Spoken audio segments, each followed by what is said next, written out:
Hi నమస్తే welcome to Mara media. నేను మీ కేవీఆర్.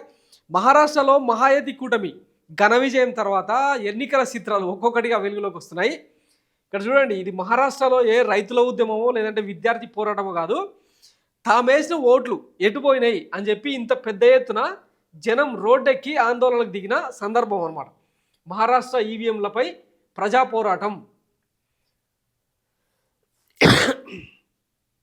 నిన్న మాజీ గవర్నర్ రఘురామరాజు ఒక సెన్సేషన్ ట్వీట్ చేసిండు అనమాట. కన్నడ విధానసభ number polling booth constituency number 105లో total voters in Talnar village, Talnar అనే ఒక విలేజ్లో 396 ఓట్లుంటే పోలింగ్ నమోదైంది ఎంత, 312 మంది ఓటేసారని చెప్పి ఎన్నికల కమిషన్ ఇచ్చిన రిపోర్ట్.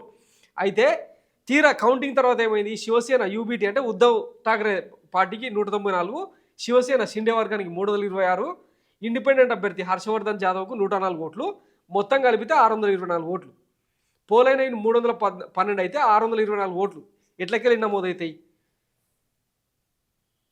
తీరా చూస్తే ఈ కన్నడ విధానసభలో శివసేన అంటే షిండే వర్గానికి చెందిన రజనతాయ్ అంటే సంజన హర్షవర్ధన్ జాదవ్ ఇంచుమించు 18,201 ఓట్లతోనే గెలిచిందంట.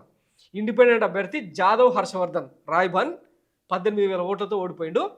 ఈయన ఉద్ధవ్ ఠాక్రే వర్గానికి చెందిన వ్యక్తి ఉదయ్ సింగ్ సర్దార్ సింగ్ రాజ్పుత్ 3వ స్థానంకి పరిమితమైన అనమాట. ఇట్లాంటి చిత్రాలు ఎన్నో. నిన్న కూడా ఒక కాన్స్టిట్యున్సీలో ఒక ఊర్లో అవధాన్ అనే విలేజ్లో మేము ఆ కునాల్ బాబా పాటిల్ అనే కాంగ్రెస్ అభ్యర్థికి మొత్తం ఊరంతా ఆయనకే ఓటేసినాం, ఎక్కడ ఒక్క ఓటు కూడా పక్కకి వెళ్ళలేదు. అయినా కానీ ఆ ఊర్లో 0 ఓట్స్ ఎట్లా పోలైతాయి కాంగ్రెస్కు అని చెప్పి వచ్చి ఆందోళన చేసిన సందర్భం అనమాట. ఇక్కడ ప్రజాస్వామ్యం కూని అవుతుంది. రాజ్యాంగ వ్యవస్థలన్నింటినీ కలరాసి ఈ బీజేపీ సర్కారు ఎన్డీఏ కూటమి ఎట్లాంటి ప్రయత్నాలు చేస్తుందో చూస్తూనే ఉన్నాం కదా. సార్వత్రిక ఎన్నికల నుంచి వీళ్ళు ఒక కొత్త గేమ్ ప్లాన్, 10 ఏళ్ల కూటమి పాలన మీద ఎప్పుడు అంటే దేశంలో వ్యతిరేకత వ్యక్తం కాలేదా? ఇదే మహారాష్ట్రలో పార్లమెంట్ ఎన్నికల్లో కేవలం 17 సీట్లకు పరిమితమైంది బీజేపీ. ఆ దెబ్బతో నెక్స్ట్ మహారాష్ట్ర ఎన్నికల్లో కూటమికి అంటే షిండేకు ఖచ్చితంగా పరాభవం తప్పదు. ఆయన ప్రభుత్వం మీద కూడా పెద్ద ఎత్తున వ్యతిరేకత ఉన్నా కానీ అదేది కూడా ప్రతిపక్షాలు క్యాష్ చేసుకోలేదని చెప్పి ఒక నేరేటివ్ బిల్డ్ చేసింది తప్ప, మరి ఈ చిత్రాలకు ఏం సమాధానం చెప్తుంది ఎన్నికల సంఘం? ఎన్నికల సంఘం ఎంతసేపు ఉన్నా నువ్వు మోడీకి అమిత్ షాకు పప్పెట్లా మారింది అన్న సంగతి మాత్రమే తెలుసు తప్ప, మరి ఇంత నీచంగా ఎంతసేపు అంటే ఒక పెద్ద రాష్ట్రమేమో బీజేపీకి, చిన్న రాష్ట్రాలేమో పప్పు బెల్లాల్లాగా కాంగ్రెస్కు ఇతర పక్షాలకు పంచిపెడుతూ ఇట్లా ప్రజాస్వామ్యాన్ని కూని చేసే హక్కు ఎవడిచ్చిండు? వీటన్నిటి మీద ఒక సుదీర్ఘ చర్చ జరగకపోతే, ఇట్లా మహారాష్ట్ర ఓటర్లు బయటకు వచ్చినట్టు దేశవ్యాప్తంగా ఓటర్లంతా ప్రజలంతా రోడ్ల మీదకి రాకపోతే మాత్రం ఖచ్చితంగా ప్రజాస్వామ్యంలో ఇక తమ ఓటు వజ్రాయుధం వంకాయ పులుసు అనుకోవడానికి లేదు ఇక. సో ఆంధ్రప్రదేశ్ ప్రజలు ఏ రోజు బయటకు వస్తారో ఆ రోజే ఈ కూటమి సర్కారుకు సంక్షేమం, బాధ్యతలు, రాజ్యాంగ విలువలు, ప్రజాస్వామ్య విలువలు ఇవన్నీ అర్థమవుతాయి. లేకపోతే ఇట్లనే ఇంకా కూటమిలో అరాచక పాలన అనేది కేర్ ఆఫ్గా మారుతుంది. ఇప్పటికే చూస్తూ ఉన్నాం కదా ఆంధ్రప్రదేశ్లో ఎట్లాంటి అరాచక పాలనకు తెరదీసారు. ప్రశ్నించే ప్రతి ఒక్కరిని, ఆఖరికి పోస్టులు పెట్టేటోని కూడా అరెస్టులు చేసి జైల్లో పెడతా ఉంటే ఇక ఎవరిని ప్రశ్నించాలి? సో ఇక ప్రజా ఉద్యమాలకు తెరదీయకపోతే, ప్రజా ఉద్యమాలు రోడ్డు ఎక్కకపోతే ఖచ్చితంగా అంటే మీ ఓటు వజ్రాయుధం కాదు కదా, కనీసం చీపురు పుల్ల మాదిరి కూడా వీళ్ళు చూడరు.